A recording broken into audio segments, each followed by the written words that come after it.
you are in a way very famous for, and you're very well known in the Indian art circle for collecting other printmakers' works, other artists' works.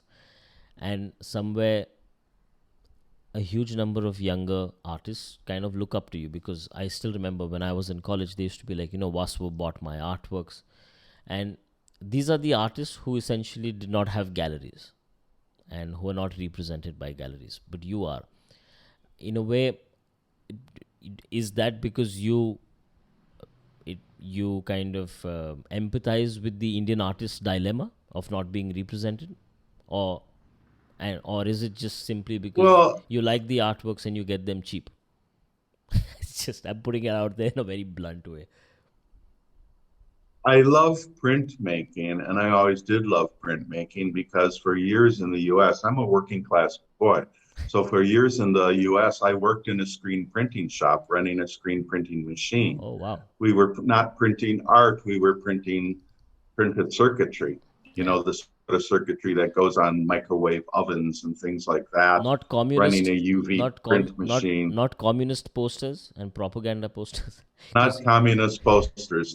No, I had evolved out of that stage after my okay, visit to Moscow, okay. but where I sort of rejected all of that. So you like Um, printmaking? You were in screen printing workshop. I was into printmaking, and then when I was in Italy in 1999 and 2000, it happened that my apartment was directly above Studio um, Bizante, Il Bizante, and very famous printmaking school in Florence. Hmm. And I could look down into the courtyard and I could see the students working and making their prints. And I got to know the owner, Simone Goeta, and his mother, the Grand Dame, whose name I'm forgetting now. But I learned that like really famous artists had printed at that school. Picasso had printed at that school. Hmm. Moore had printed at that school. Wilfredo Lamb had printed at that school. So I came home from that trip with my first major art investment, which was Aquatint by Henry Moore. Oh wow. And then shortly after that, I started buying some Wilfredo Lamb etchings, which I still have at my apartment in Bangkok, some Roberto Mata. In my home right now, I have a Max Ernst hanging on the wall. So I was attracted to Collecting. Rufino Tamayo. Initially, I was very interested in the South American printmakers and artists. Yeah. And then, in India, I've always been kind of a natural collector. I buy things as I can. And I felt very scattered. And in India, during the boom years, everything was out of reach. Yeah. And I was very caught up in that boom, not because of the money or the investment potential, but because I really thought at that time there was some incredible work coming out, especially out of Kerala, I will say, you know. Hmm. But there was some incredible work and some incredible artists that were rising to prominence, like Sudarshan Shetty and Rias Camus and the whole crowd. And Hmm. I couldn't buy those works, but I discovered that nobody was paying attention to Indian print. So I started to buy That's good. That's true. Yeah. Indian prints because they were inexpensive Yeah. and by some big name artists. So I was buying Bengali school, Nandalal Bose, Aaron Das, B.B. Mukherjee. I Yeah. was buying prints by those people. Yeah. Um, I always intended as the collection grew and I got very serious about making this collection, Yeah. I always wanted to donate it to a institution. And I wanted to include young printmakers who were doing things at the time too. Yeah. So pretty soon I was collecting Jagadish Tamanyeni and Sogra Kurasani and Lovely. Lovely. Pratap Modi and all of these people. Yeah.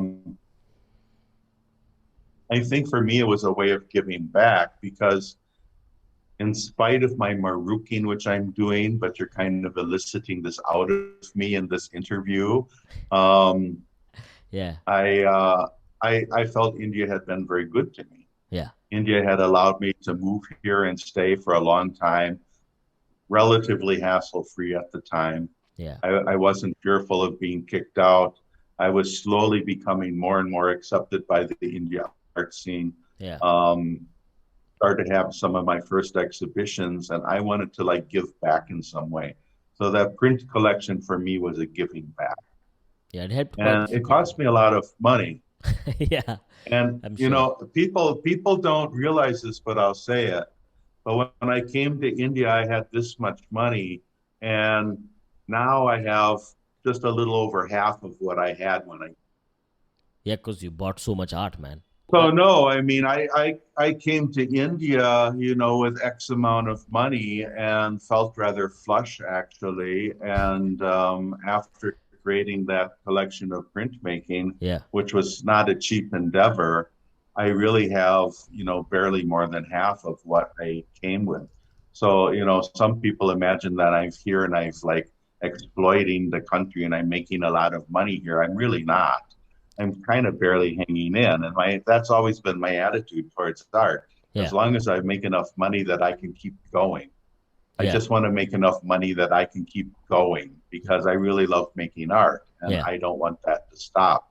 yeah. So a it's not a business for me in the sense of I plan to make money out of this. It's always been a passion, you know, and there's a difference between a business and a passion. That's true. So of course I have to run it like a business, but it's a passion. That's Um, anyway, I gave away that entire print collection to the University of Iowa Stanley Museum of Art, oh wow. and it left India number of years ago. And the reason I gave it away to an American institution, Yeah. I had interest from the Library of Congress. I had some interest from the Art Institute of Chicago, actually, Hmm. a couple other minor museums in the US, but Iowa wanted it the most. They were just desperate for that collection. They have a real connection with India. They have a strong group of Indophiles along among the faculty.